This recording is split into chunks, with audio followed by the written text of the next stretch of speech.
வாழைத்தார என்ன உங்க வீட்டுல வந்து விட்டாங்களா? அவங்க வீட்டு வாசல்ல தான். அப்புறம் என்ன அது வாழைத்தார கட்சி கூட்டத்தை பாத்துருக்கீங்களா? என்னத்த பாத்து ஒரு குப்பை கீழே இருந்தா கூட பொறுக்கி தனியாக எடுப்பதற்கு ஒரு கூட்டம் இருக்கு. பொறுக்கியா பொறுக்கத்தானே செய்வாங்க. ஆமா, தூய்மைப்படுத்துறோம்னா நம்ம வீட்டை நம்ம தான் சுத்தம் பண்ணணும். ஒரு நாட்டை நம்ம தான் சுத்தம் பண்ணணும். பொறுக்கி அப்படின்னு சொன்னா நல்லா நிச்சயமா ஏத்துக்க மாட்டோம். கண்டனத்துக்குரியது ஐயா உங்களுடைய என்னது பேச்சு. கண்டனத்துக்குரியது? எப்படி நீங்க பொறுக்கின்னு சொல்றீங்க? அப்புறம் பொறுக்கிறவங்களுக்கு பேர் பொறுக்குதானே. அவங்க பொறுக்குறாங்கல்ல, அப்ப சேர தூக்குறவங்களுக்கு பேர் திருடர்களா? திருடர்கள் தான்.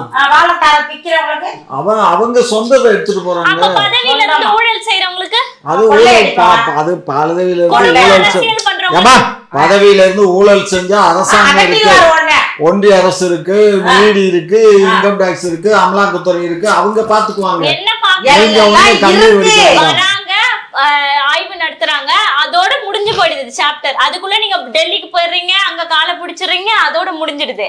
ஆமா.